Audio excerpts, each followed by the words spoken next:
Boa tarde a todos. Eu vou apresentar um trabalho, meu nome é Chiavelli Falavigno, apresentei um trabalho pela manhã, sou professora da Universidade Federal de Santa Catarina, e vou apresentar um trabalho que eu escrevi em parceria com outra professora da Universidade Federal de Santa Catarina, que é a doutora Marília Denardim Budó, que não pôde estar presente pessoalmente nesse evento, então eu vou tratar mais especificamente das partes que eu desenvolvi do trabalho, mas também vou fazer referência, então, às críticas feitas pela professora Marília. O nosso trabalho, então, se centra basicamente na ideia da proteção penal do meio ambiente e no fato de que hoje nós teríamos, então, alguns questionamentos em termos de dogmática penal e em termos de criminologia a respeito da ilegitimidade ou da legitimidade da tutela penal do meio ambiente. Do ponto de vista da dogmática penal, o nosso principal questionamento se centra na dificuldade de se adaptar os tipos que visam a proteger os bens jurídicos difusos, né, aos princípios clássicos da ciência penal, o que pode acabar, então, redundando na flexibilização de garantias penais e processuais penais. Do ponto de vista criminológico, a professora Marília, então, explora a ideia de que existiria uma contradição intrínseca na proposta de se proteger a violação de um direito fundamental por meio de um sistema já sabidamente seletivo e que vem violando de forma reiterada diversos outros direitos humanos e fundamentais.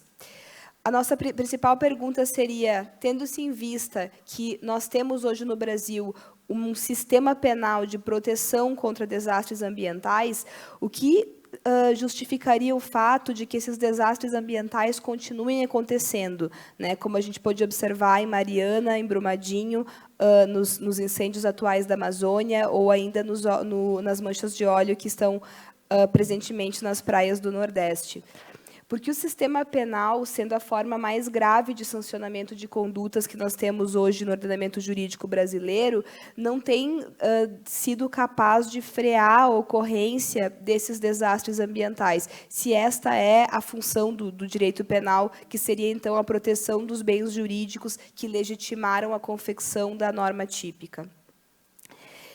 Em termos de dogmática penal, que é a parte desenvolvida por mim nesse trabalho, eu aponto principalmente dois fatores. O primeiro diz respeito à ideia de confecção normativa, então eu volto para um ponto que eu apresentei no trabalho dessa manhã, sobre a existência de um uso excessivo de assessoriedade administrativa nas normas penais afeitas à área do direito penal ambiental. Esse uso excessivo de assessoriedade acaba fazendo com que a norma tenha um caráter bastante simbólico, né, nas palavras da professora Helena Lobo, da USP,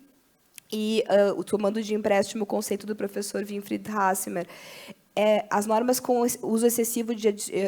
assessoriedade administrativa acabam provocando, então, um desvio no bem jurídico tutelado, que muitas vezes passa a ser a mera atuação de órgãos protetivos e não mais o bem jurídico ambiental. Ainda, essas normas com uso de assessoriedade acabam provocando problemas de erro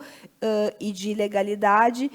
tornando-se difícil a sua aplicação na prática, a sua interpretação e a sua compreensão pelos seus destinatários, o que acaba, então, levando a um não direcionamento de condutas e uma perda da efetividade da norma como um todo. Para além disso, diante do cenário do direito penal do risco e da criação dos bens jurídicos difusos, tem-se, então, uma proliferação dos crimes de perigo, sobretudo os crimes de perigo abstrato, o que empresta ao direito penal um caráter de direito regulatório, aproximando, então, a forma de descrição dessas condutas de uma forma própria do direito administrativo. Num outro ponto, em termos ainda de dogmática e de teorias de responsabilidade penal e de imputação, eu questiono a própria ideia de responsabilidade penal da pessoa jurídica, tendo em vista que a teoria da imputação que embasa essa responsabilidade hoje no Brasil acaba dificultando a punição de condutas omissivas, porque se faz necessário, então, a prova de que realmente haja um interesse na empresa, na ocorrência do dano ambiental, o que acaba sendo muito difícil na prática. O próprio Instituto da Responsabilidade Penal da Pessoa Jurídica em si, que só existe no direito penal ambiental, né, infraconstitucionalmente no Brasil, é colocado em xeque, tendo em vista que a efetividade dessas sanções acabam se aproximando, na prática, muito da efetividade de sanções meramente administrativas. Por sua vez, a professora Marília, com um viés mais criminológico, a professora Marília trabalha muito com as ideias da criminologia verde, com conceitos de sustentabilidade. Ela vai trabalhar principalmente com duas perspectivas críticas criminológicas, baseadas no Zaffaroni, no Barata e na Vera Andrade, que também foi nossa professora lá na UFSC. Primeiro, é a ideia da seletividade do sistema penal. A seletividade na forma com que esse sistema opera na prática também ocorre na hora do sancionamento, do julgamento, da investigação dos crimes ambientais, ou seja, o setor ambiental não está imune à seletividade que é própria dos operadores e do funcionamento do sistema penal. A condenação de muitas pessoas, pobres, negras e de mulheres, também acontece na punição e na investigação dos crimes ambientais, sendo que o perfil, né, dos acusadores e dos julgadores no Brasil, o perfil e o status quo dessas pessoas acabam também influenciando na tomada dessas decisões. Nós temos casos de pessoas condenadas a crimes ambientais por extração de folhas de árvores para fazer um chá, enquanto nós temos diversas empresas e grandes corporações que provocam danos em grande escala e que acabam praticamente negociando as suas penas num procedimento que não se assemelha a um procedimento penal. No segundo ponto, a professora Marília ainda destaca a contradição em si, como já mencionei, de tutelar os direitos humanos, buscando expandir um sistema que sabidamente viola, de forma reiterada, diversos direitos humanos, como é o caso do sistema prisional brasileiro, ou seja, nós já temos um problema de superpopulação carcerária, nós já temos um sistema que foi reconhecido num estado de coisas inconstitucional, que já foi, inclusive, apresentado aqui em outros trabalhos na parte da manhã, e nós buscarmos, então, uma expansão desse sistema sob a justificativa de proteção de um direito humano, traria, então, uma contradição em si, ainda mais se aproximada dessas outras perspectivas de que esse sistema, ainda que expandido, ainda vai funcionar com um grande grau de seletividade. Em termos de possibilidades de superação,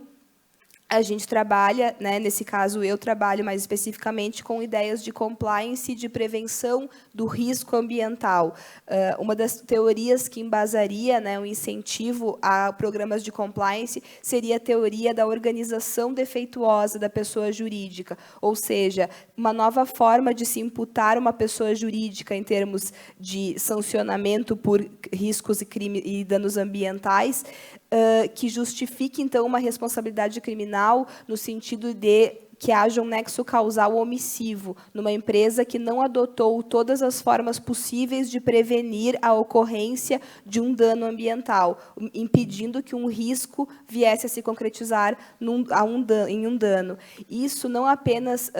tornaria mais eficiente a prevenção dos crimes ambientais, porque é sabido que esses crimes, quando eles ocorrem, quando esses danos ocorrem, ainda que haja punição, a punição não tem o condão de fazer a regressão ao status quo, ou seja, os danos ambientais, muitas vezes, na prática, acabam sendo irrecuperáveis, e também o incentivo aos programas de compliance acaba não propiciando a expansão do uso do sistema penal e todas as suas consequências de estigmatização e seletividade, que é o que a gente acaba observando na prática. A adoção dessa teoria, então,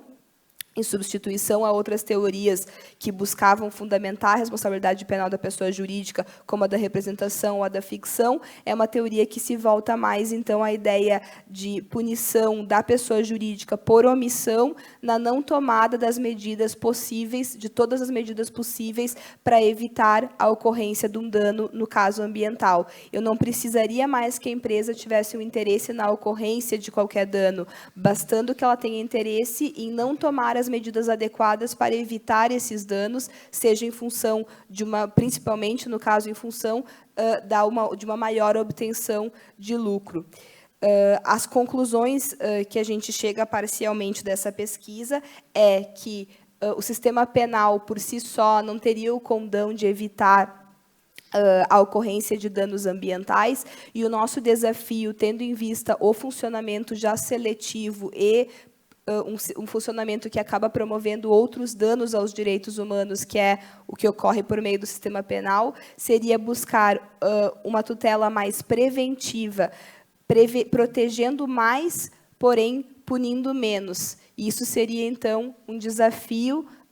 que nos levaria a repensar, tanto em termos de dogmática penal, quanto em termos de criminologia, se o ideal seria que o sistema penal pudesse ser, nesse tipo de crimes, reduzido, porém, que, quando incidisse nas normas, de fato, funcionasse de forma eficaz, e sempre voltado, então, à prevenção dos riscos e a evitar que os riscos existentes se concretizem em danos ao meio ambiente.